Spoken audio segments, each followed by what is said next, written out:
ஸ்ரீ கர்க சம்ஹிதை துவாரகா காண்டத்தின் 10ஆம் அத்தியாயம். துவாரகாபுரி, கோமதி மற்றும் சக்கர தீர்த்தத்தின் மகத்துவம். குபேரனின் வைணவ யாகத்தில் துர்வாச முனியால் மணி ஒலித்தல் மற்றும் பார்ஸ்வ மௌலியின் சாபம். நாரத மாமுனிவர் கூறுகிறார், அரசரே, நான் இப்படித்தான் இருக்கிறேன். எல்லா பாவங்களையும் அழித்து புண்ணியங்களை அருளும் துவாரகைக்கு நான் வந்ததற்கான காரணத்தை கூறிவிட்டேன். இனி நீங்கள் என்ன கேட்க விரும்புகிறீர்கள்? பகுலாஸ்வ மன்னர் கேட்டார், முனி சிரேஷ்டரே, நலன் வடிவம் துவாரகை பூமி அனைத்து புனித தலங்களாலும் நிறைந்துள்ளது. எனவே தயை கூர்ந்து அங்குள்ள முக்கிய புனித தலங்களை குறித்து எனக்கு கூறுங்கள். நாரத மாமுனிவர் கூறினார், அரசரே, துவாரகையை சேர்ந்த பிரபாக்ஷ கஷேத்திரம் 100 யோஜனை எல்லையால் சூழப்பட்ட புனித யாக பூமி முக்தியளிக்கும் துவாரகை ஆகும். அதன் பரப்பளவு 100 யோஜனை தூரம். துவாரகை நகரத்தை காண்பதன் மூலம் ஒரு மனிதன் நாராயணனாகவே மாறுகிறான். துவாரகையில் ஒரு கழுதை இருந்தாலும் அதற்கு 4 கரங்களுடன் மாறி வைகுந்த லோகத்திற்கு செல்கிறது. துவாரகைக்கு செல்பவர், அதன் கதையை கேட்பவர், துவாரகை என்ற பெயரை கூறுபவர் அல்லது அங்கு சென்று நீராடிய பின்னர் ஒரு வைக்கோலை கூட தானம் செய்பவர் மரணத்திற்கு பிறகு இறுதி முக்தியை அடைகிறார். ஒருமுறை பக்தரான ரேவத் அன்பாலும் பேரானந்தத்தாலும் நிறைந்திருப்பதை கண்ட பகவான் ஸ்ரீஹரி அவருக்கு தனது உண்மையான வடிவத்தை காட்டியருளினார். அவரது முகத்தில் விழிநீர் வழிந்தது. இறைவனின் விழிகளிலிருந்து கோமதி நதி தோன்றியது. அதன் பார்வை மட்டுமே பிராமண கொலை போன்ற பாவங்களிலிருந்து ஒருவரை விடுவிக்கிறது. அதனை காண்பதன் மூலமே இந்த பாவங்களிலிருந்து ஒருவர் விடுவிக்கப்படுகிறார். கோமதி நதியின் கரையிலிருந்து புனித தூசியை சேகரித்து தனது தலையில் வைப்பவர் 100 பிறவிகளின் பாவங்களிலிருந்து உடனடியாக விடுபடுகிறார். இதில் எந்த ஐயமும் இல்லை.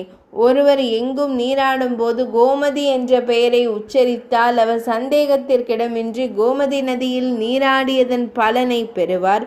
விதேகத்தின் அரசரே, சூரிய தேவர் மகரத்தில் இருக்கும் போது மாக மாதமான மாசி மாதத்தில் பிரயாகையின் திரிவேணி சங்கமத்தில் நீராடுபவன் 100 அஸ்வமேத யாகங்களின் பலனை அடைகிறான். இருப்பினும் சூரியன் மகரத்தில் இருக்கும்போது கோமதி நதியில் நீராடினால், அதாவது ஒருவர் ஸ்நானம் செய்தால், பிரயாகையில் நீராடுவதை விட 1000 மடங்கு அதிக புண்ணியம் கிடைக்கும். 4 முகங்களை கொண்ட பிரம்மதேவர் கூட கோமதி நதியின் மகிமையை விவரிக்க இயலாது. கோமதி நதியின் சக்கர தீர்த்தத்தில் உள்ள அனைத்து கற்களும் ஒரு சக்கரத்தின் வடிவத்தை அடைகின்றன. எனவே அவற்றை விடாமுயற்சியுடன் வணங்க வேண்டும். துவாதசி அன்று சக்கரத்தின் சின்னத்துடன் குறிக்கப்பட்ட சக்கர தீர்த்தத்தில் நீராடும் ஒருவர் பாவங்களால் கரைப்பட்டிருந்தாலும் சக்கரபாணி பதவியை அடைகிறார். பல நூற்றுக்கணக்கான பிறவிகளில் குவிந்த பாவங்களால் வீழ்ந்த ஒரு பாவி கூட சக்கர தீர்த்தத்தின் படிகளை அடைந்து முக்தியை அடைகிறார். பகுலாஸ்வ மன்னர் கூறினார், மகாமுனிவரே, கோமதி என்ற பெரிய நதிக்கரையில் அமைந்துள்ள சக்கர தீர்த்தம் எவ்வாறு மங்களகரமானதாகவும் மக்களால் மதிக்கப்படத்தக்கதாகவும் மாறியது? தயை கூர்ந்து இதனை எனக்கு கூறுங்கள் என்று கேட்டார். நாரத மாமுனிவர் கூறினார், அரசரே, இந்த விஷயத்தில் வல்லுனர்கள் இந்த பண்டைய வரலாற்றை விவரிக்கிறார்கள். இதனை கேட்பது அனைத்து பாவங்களையும் முற்றிலுமாக அளிக்கிறது. ஒரு காலத்தில் அலகாபுரி ராஜ்யத்தின் அதிபதியான நீதிமான்களான பொருளாளர் குபேரன் கைலாயத்தின் வடக்கு கரையில் உள்ள நிலத்தில் ஒரு வைணவ யாகத்தை தொடங்கினார். அவர்களின் யாகத்தில் பகவான் ஸ்ரீ மகாவிஷ்ணு தனது இருப்பிடத்திலிருந்து இறங்கி வந்தார். பிரம்மதேவர், சிவனார், ஜம்பை உருக்கும் தேவேந்திரன், நீர் விலங்குகளின் அதிபதியான வருணன், வாயு, யமன், சூரியன், சந்திரன், அதிர்ஷ்ட தேவதை, பூமி, கந்தர்வர்கள், அப்சர பெண்கள் மற்றும் சித்தர்கள் அனைவரும் யாகத்தில் கலந்து கொண்டனர். ஐயனே, அனைத்து தெய்வீக முனிவர்களும் பிரம்ம ரிஷிகளும் அங்கு வந்தனர். அந்த நேரத்தில் குபேரனின் மகன் நளகூபரன் பொருளாளராக இருந்தார். யாகத்தை பாதுகாக்க வீரபத்ரர் நியமிக்கப்பட்டார். நல்லொழுக்கமுள்ள மக்களுக்கு சேவை செய்யும் பொறுப்பு கஜானன் கணபதிக்கு இருந்தது. அனைத்து மருத்கணங்களும் சமையலறையில் தளிகை சேவை செய்தனர். சுவாமி கார்த்திகேயர் பக்தியுடன் இருந்து சபை மண்டபத்தில் கூடியிருந்த விருந்தினர்களை வணங்கினார். மேலும் குபேரனின் அமைச்சர்களான கந்தநாதர் மற்றும் பார்ஸ்வமௌலி ஆகிய இருவரும் அனைத்து வேத அறிஞர்களிலும் சிறந்தவர்களாக இருந்தனர். அவர்கள் தானத்தின் தலைவர்களாக ஆக்கப்பட்டனர். இவ்வாறு பெரும் விழாக்களால் நிறைந்த யாகம் பரிந்துரைக்கப்பட்ட சடங்குகளின்படி முடிக்கப்பட்டது. சடங்கு நீராடலுக்கு பிறகு மிகுந்த மனப்பான்மை கொண்ட மன்னர் குபேரன் தேவர்களுக்கு சிறந்த பங்கையும் பிராமணர்களுக்கு ஏராளமான தட்சிணைகளையும் வழங்கினார்.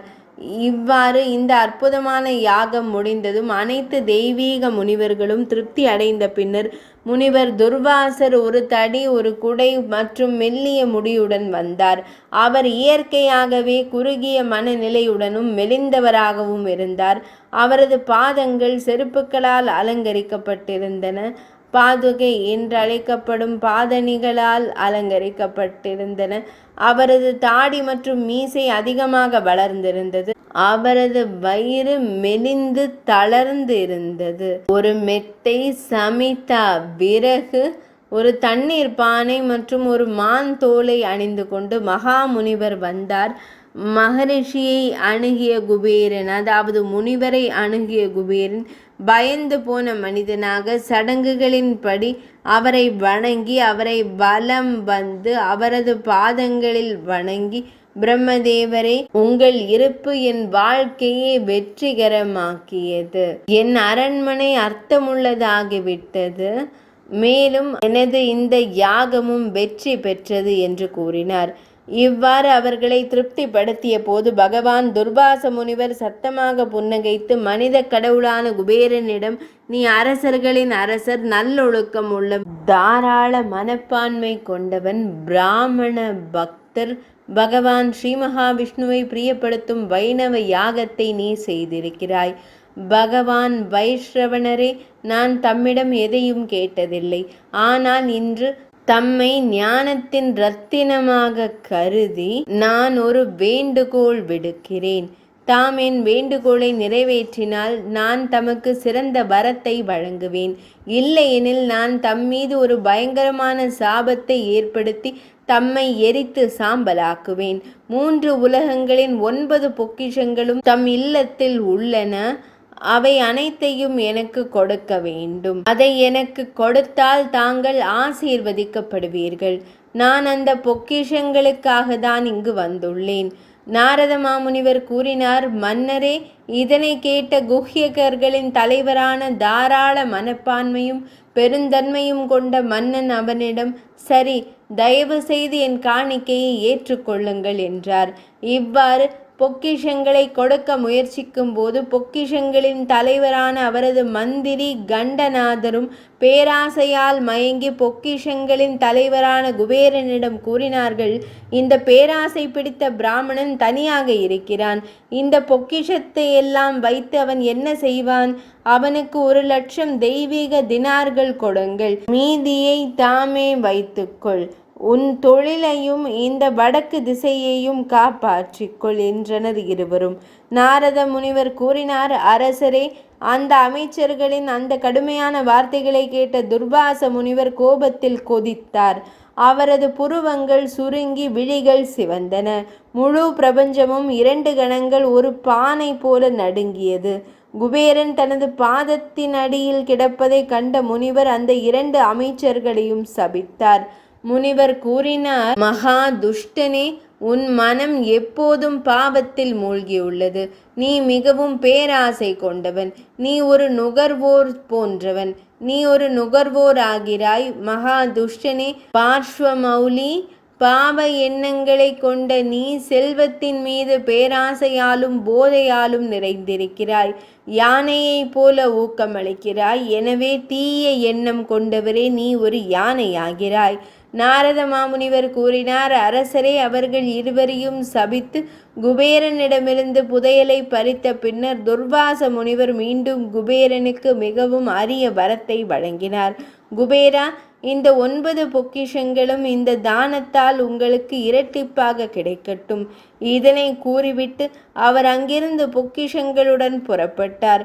மிகவும் புத்திசாலித்தனமான முனிவர்களின் சக்தி எவ்வளவு அற்புதமானது! இது ஸ்ரீ கர்க சம்ஹிதையின் துவாரகா காண்டத்திலுள்ள நாரத மாமுனிவர் பகுலாஸ்வ மன்னருக்கு இடையிலான சம்வாதம் என்று அழைக்கப்படும் உரையாடலில் உருவான கோமதி நதியின் விளக்கத்துடன் தொடர்புடைய சக்கர தீர்த்தத்தின் மாஹாத்மியம் என்ற தலைப்பு கொண்ட 10ஆம் அத்தியாயம் இனிதே நிறைவடைந்தது.